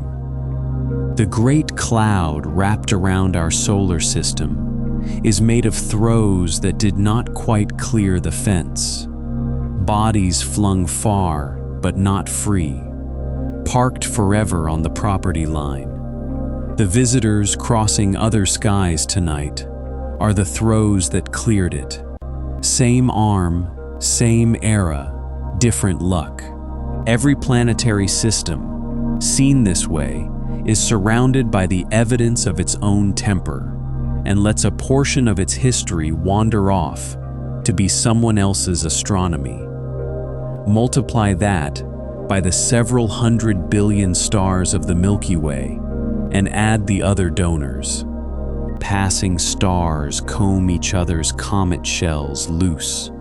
Dying suns, swelling and shedding, let whole outer pantries drift free. Paired stars fling debris with twice the muscle. The galaxy has been running this program for 13 billion years, and the conclusion is plain, even where the counting is rough. The space between the stars is not empty of small things. It is thinly, patiently full of them, an invisible population of ice and stone, so large that the word trillions stops being useful. For every star in the sky, there are likely very many wanderers, unlit and unclaimed. None of this crowding ever amounts to danger, and the reason is the same roominess that hid the visitors for so long. The galaxy mixes without touching. Stars pass within a few light years of each other and count it as a close call. The wanderers thread those gulfs for eternities, without meeting anything at all. The arithmetic says a handful are probably drifting through the planet's wide realm at this very hour, unseen, bothering no one. Passage without collision is the house rule out there. It has held for 13 billion years. Seen from that side, the mystery inverts in the most calming way. The question stops being how 3 visitors found their way to us. It becomes why we saw only 3. And the answer is simply that they are small, dark, and fast, and our eyes are new. Astronomers estimate that something like 1 such traveler passes through the inner solar system in a typical year, unseen. A few are probably inside the solar system's bounds at this very moment, sliding through the outer dark, unnoticed among the ordinary night's business. They have been passing this whole time, through the age of dinosaurs, through every quiet century, through last Tuesday. Could any of them be traced home? Astronomers have tried, and the galaxy politely refuses. Run the first visitor's path backward, and it points toward the general region of the bright star Vega. But 300,000 years of travel lie along that line. In that much time, every star in the neighborhood has moved. The stars circle the galaxy's center, each at its own pace, a full lap taking our sun around 230 million years. Over such spans, the whole deck reshuffles. A wanderer's parent star drifts on, ages, and loses its return address. So the wanderer becomes what all of them eventually are, a child of the galaxy in general, and of nowhere in particular. Deep time does something soothing to all that drifting. From a wanderer's point of view, if it had one, the galaxy is not rushing anywhere. Stars slide past over millions of years, the way harbor lights slide past a slow boat. Whole spiral arms come and go, like weather fronts. A crossing from one star to the next is not an adventure out there. It is the ordinary pace of the ordinary dark, and it has been the pace since before the sun existed. The hurry is all on our side of the telescope. The comets and splinters have larger siblings out there, and the family resemblance is worth a moment. Astronomers keep finding planets that belong to no star at all, worlds the size of Jupiter and smaller, drifting free through the galaxy. Some betray themselves when their gravity briefly magnifies the light of a farther star, a trick of focusing that lasts a day or two and never repeats. Counting those rare events suggests the free-floating worlds number in the billions at least. They were evicted by the same games of gravity that scatter the small ice, just played for higher stakes. Between the stars, in other words, drift objects of every size, from pebbles to planets, a whole unlit society going about the galaxy's slowest business. There is no sorrow in that, or none the objects would recognize. Unbound is the majority condition of small things in this galaxy, and it is a stable, uneventful way to spend eternity. Nothing rusts out there.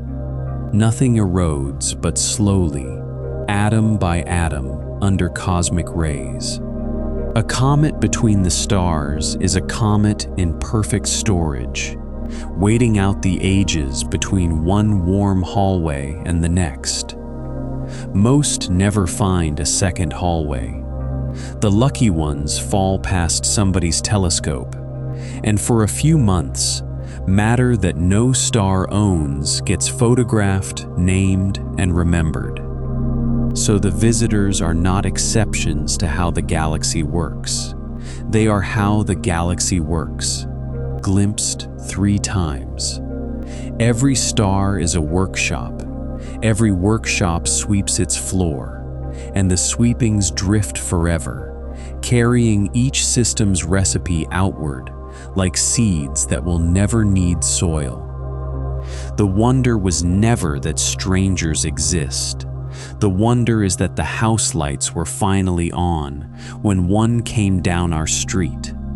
It would be easy to hear all this as a story about other places. But our solar system is a donor too. Its most recent contributions have names and mailing lists and radios. 5 spacecraft are currently leaving the solar system for good. 2 Pioneers, 2 Voyagers, and New Horizons, every one of them moving faster than the sun's grip can ever undo. They are the only objects human hands have made that will cross the border the 3 visitors crossed, just in the other direction. Their speed exceeds the local limit. Their paths are open curves, and by the border's plain arithmetic, they are interstellar objects in the making. Some future watchman around another star, checking its ledger, would flag them exactly the way Chile flagged the Speck. Too fast to be local. Stranger, visitor. The Voyagers, the farthest of the 5, are now more than 25 billion kilometers out. Their radio messages spend almost a full day in flight each way. Their power fades a little every year, and one instrument after another is being tucked into sleep by the people who tend them. New Horizons, the youngest of the flock, woke from hibernation just this month, healthy, still reporting from the outer dark beyond Pluto.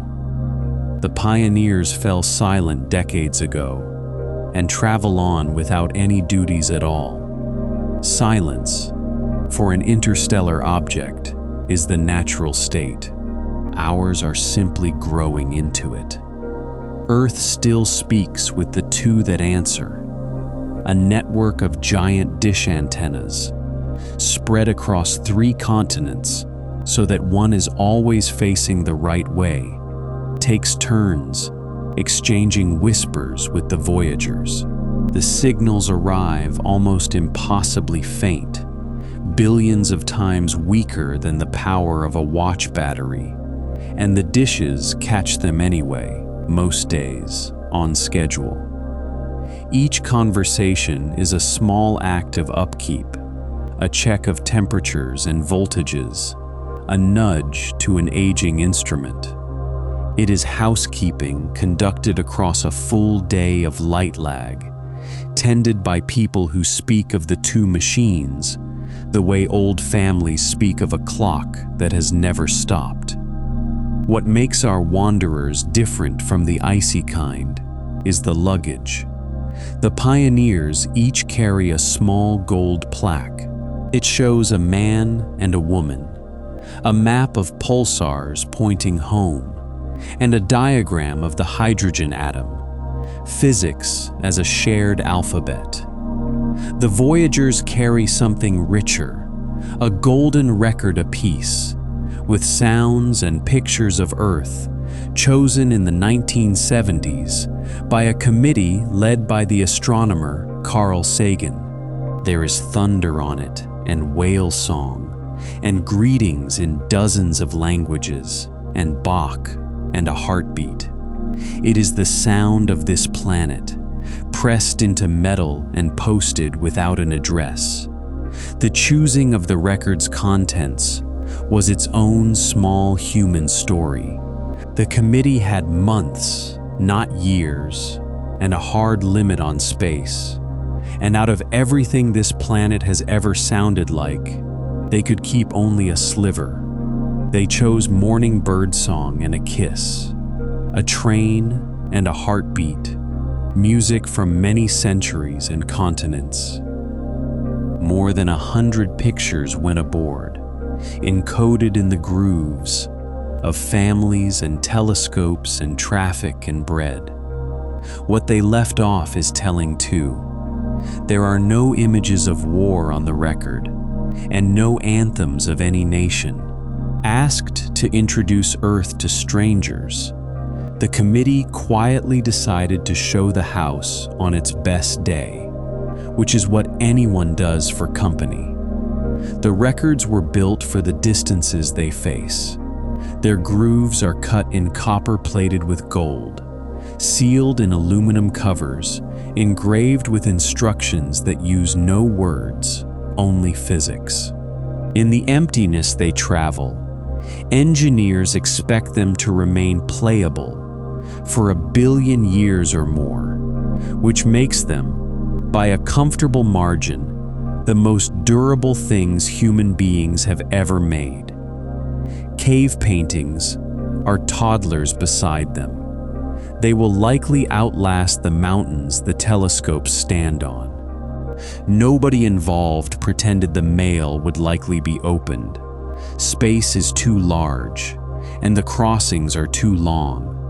In 40,000 years or so, the calculations say, one Voyager will drift within a couple of light years of another star. In galactic terms, that is passing someone across a wide street at night. The records were made for a different reason, closer to the reason lighthouses get painted. It mattered to the senders that the thing be true and beautiful, whether or not anyone ever checks. And the mirror this holds up to our 3 visitors is worth one slow look. When the elder comet crossed our sky, we read everything about it except a message, because nature sends none. If a Voyager someday coasts through another system's watchful autumn, the situation will be reversed. Theirs will be a visitor carrying a message its finders may or may not think to look for. A tumbling piece of another star's housekeeping that happens to be able to sing.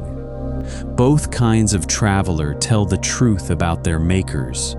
One says water and carbon dioxide and deep cold. The other says Bach. They will outlast almost everything else we have made. Continents will rearrange, and the 5 little machines will still be falling through the quiet, intact, their gold barely dimmed. Long after they stop being spacecraft, they will still be what the visitors are. Durable evidence that around one particular yellow star, matter once arranged itself into something that looked up. The galaxy will hold that evidence the way it holds everything, indefinitely and without comment. 3 visitors in 8 years might sound like luck, and partly it was.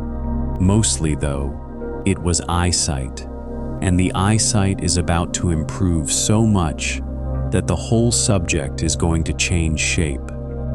On a mountaintop in Chile called Cerro Pachón, a new observatory has just gone to work. It is named for Vera Rubin, the astronomer whose careful measurements of spinning galaxies gave the world its first strong evidence of unseen matter. The machine that bears her name is built around a single idea: stop choosing where to look. Its camera is the largest ever made for astronomy, about the size of a small car. The sensor holds 3,200 megapixels, roughly 400 phone cameras firing as one. Each of its pictures covers a patch of sky, the apparent size of dozens of full moons. Its plan is gloriously simple. Photograph the entire southern sky every few nights for 10 years and let software compare tonight's sky with the last one, flagging everything that moved, brightened, faded, or appeared. The observatory took its first test images in the summer of 2025. On the 30th of June, 2026, less than 2 weeks before tonight, it formally began the decade-long survey. Astronomers expect it to catch millions of changes every single night, an alert stream so vast that other software and other people will spend the decade sorting through it. For the register of interstellar visitors, the pace is about to be reset. The guests were always yearly, and they were always missed. The new camera is precisely the kind of eye that does not miss. Sober forecasts run from a handful to several dozen discoveries over the survey's 10 years, and some optimists go further. The register that took 8 years to reach 3 entries may need only a decade to reach 30. Somewhere in its early pages, the science of interstellar objects will quietly cross the line every young field dreams about. A collection of anecdotes becomes a population. 3 strange guests become a census of strangers. The scale of the watching deserves a number or two, spoken slowly. The survey's formal name is the Legacy Survey of Space and Time, and legacy is the right word. On a working night, the observatory is expected to generate up to 10 million alerts, 10 million little notices that something, somewhere, changed since last time. Software sieves that river. People study what the sieve keeps. Over the decade, the observatory will effectively film the southern sky, a slow movie, 10 years long, in which everything that moves will eventually betray itself. Asteroids by the millions, comets by the thousands, and, mixed in among them, the occasional traveler whose path refuses to close. There is something fitting in the name over the door, too. Vera Rubin spent her career measuring motions that did not add up, and trusting the measurements over the comfort. The observatory that carries her name will spend its decade doing precisely that, at scale, every clear night. Motions that do not add up are how every visitor in tonight's story was found. She would have enjoyed the guest list. There is a pleasant thought buried in the survey's timing. The camera is new, but the visitors it will catch are not.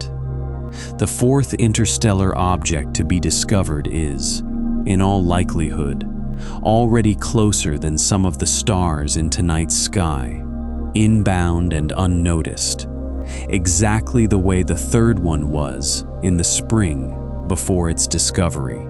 Somewhere on the survey's future schedule is an ordinary observing night whose photographs will contain a speck nobody has met yet.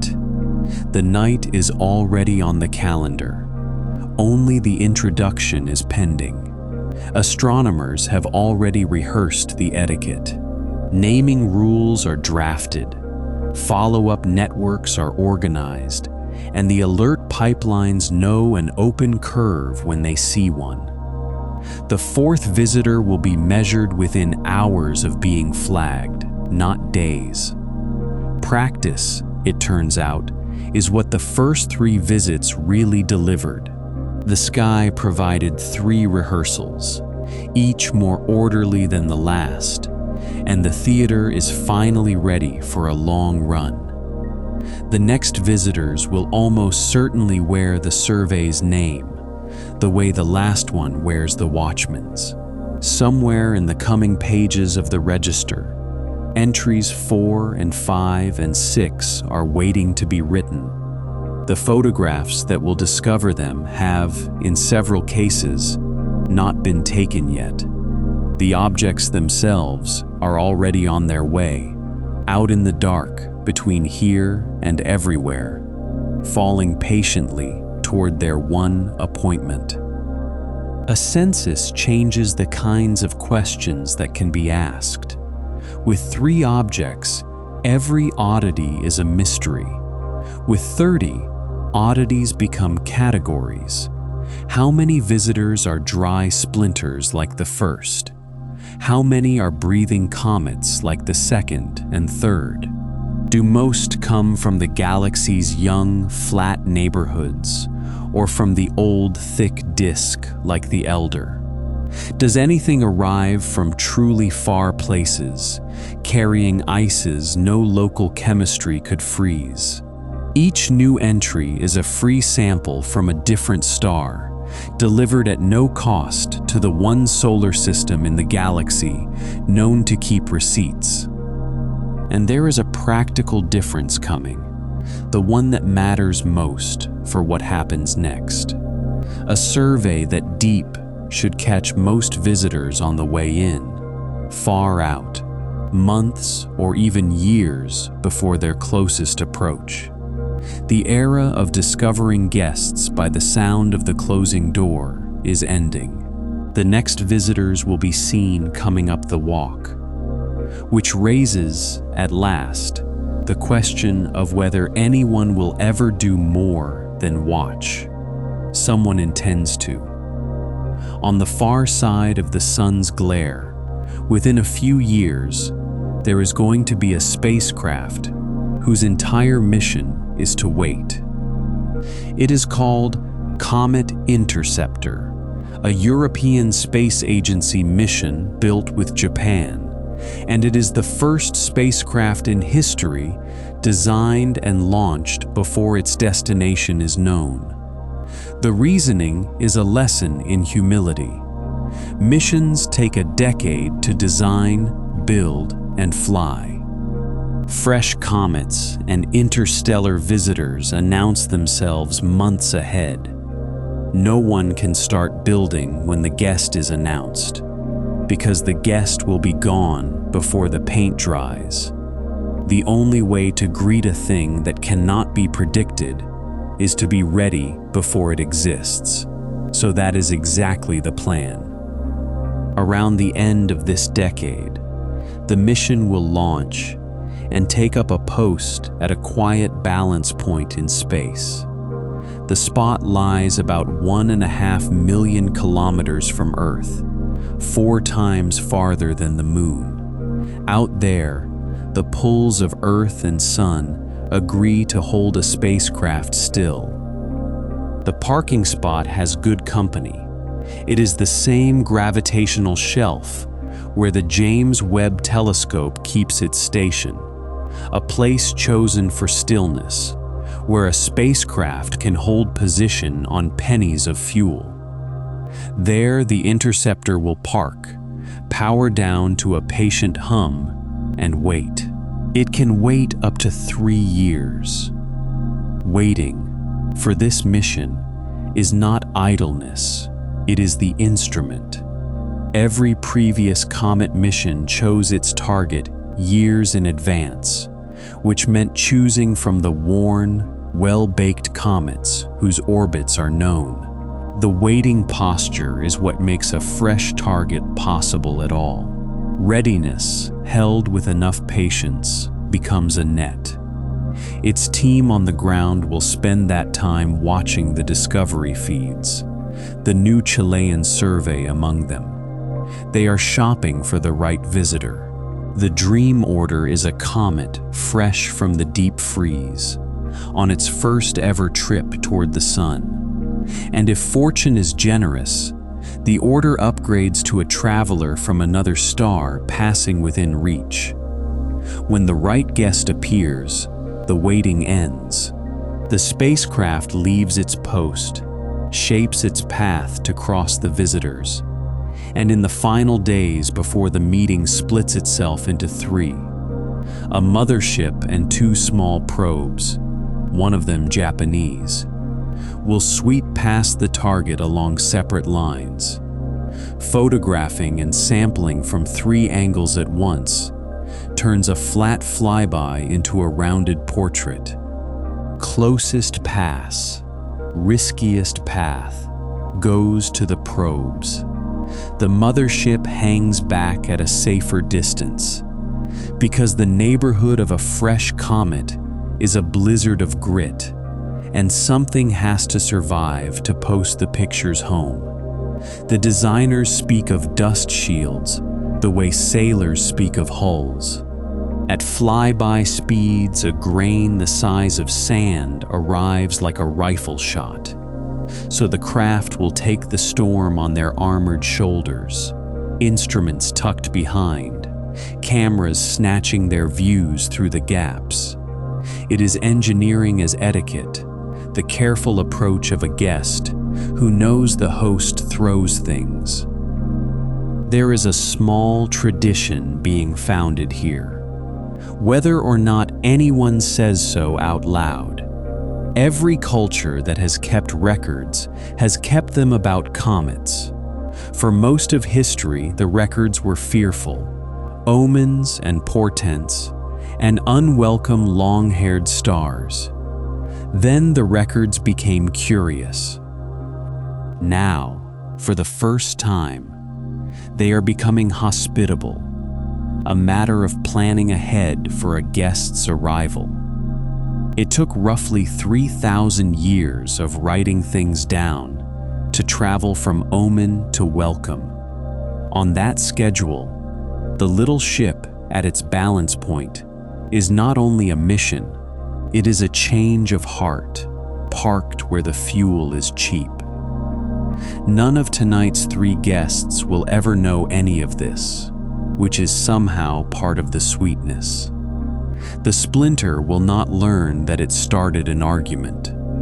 The engineer's comet will not learn that it settled one.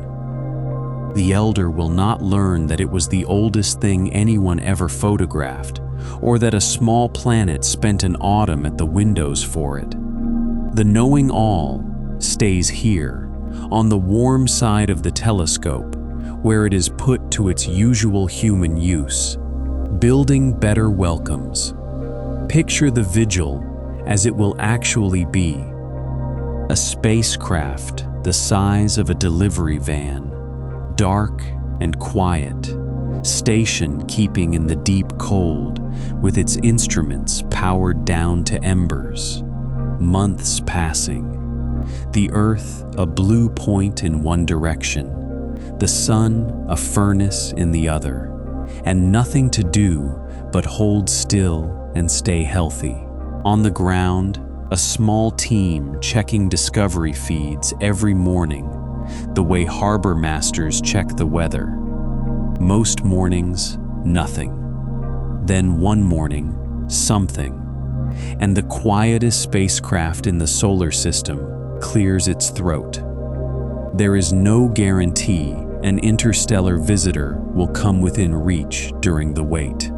The odds favor a pristine local comet, which would itself be a first, a body never before warmed by any close pass of our star, chemistry with the seal unbroken. But the interstellar case is written into the mission's plans, spoken of openly in its documents, the long shot that everyone involved quietly hopes for.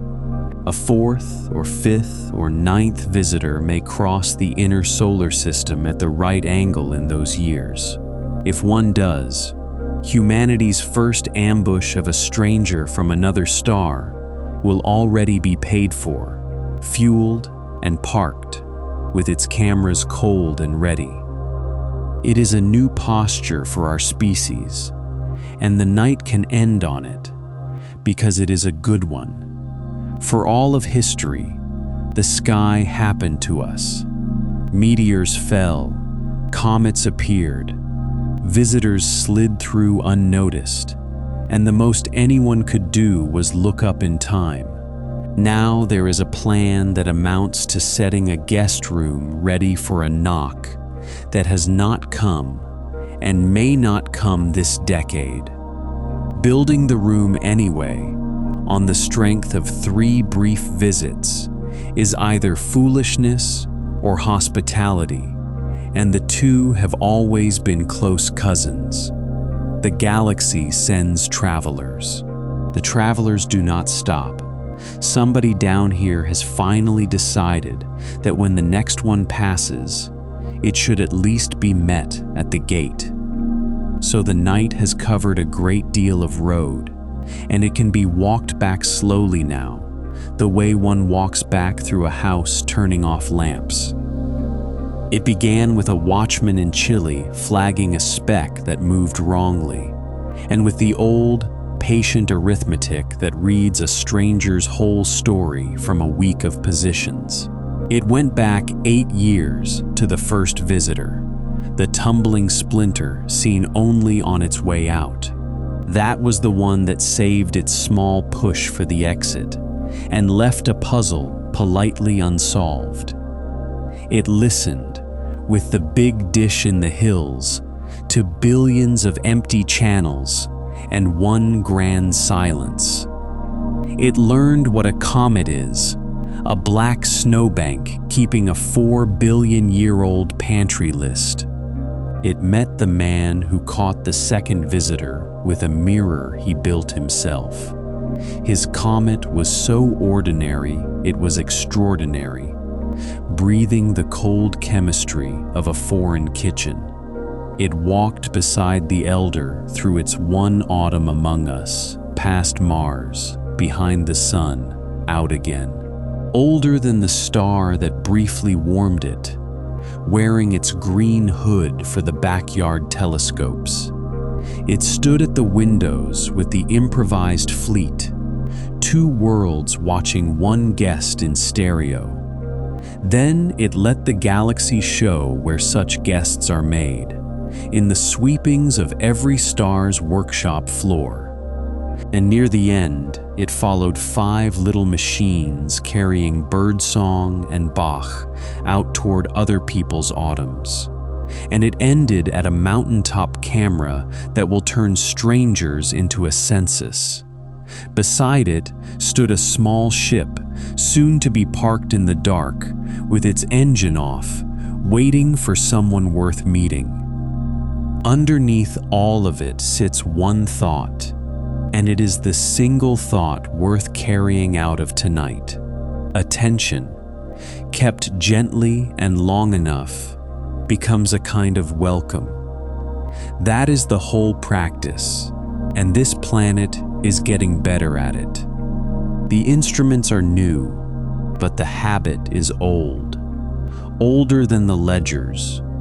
Old as anyone standing outside at night, because the sky seemed to be doing something. The visitors were always passing. Now they are noticed, named, and seen off properly. The ones still out there, the trillions between the stars, will arrive in their own time, to a solar system that has learned its manners. All 3 visitors are somewhere specific at this moment, which is a strangely comforting thing to know. Their positions can be computed for any hour anyone cares to ask about, tonight, next year, in 1,000 years. Wherever the night has gotten to, they are exactly where the old arithmetic says. Nothing about them is lost.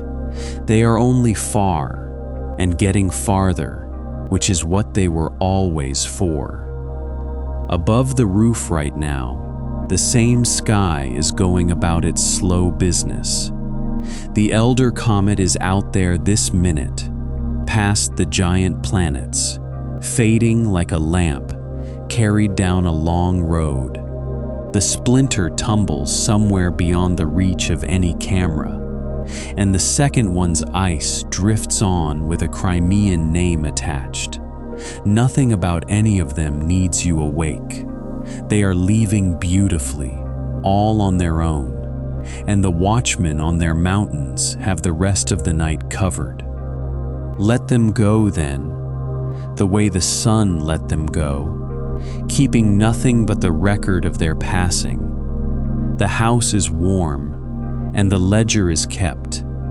The next visitor is already on its way, still years out in the quiet, falling gently toward morning after morning after morning. Sleep now. Good night.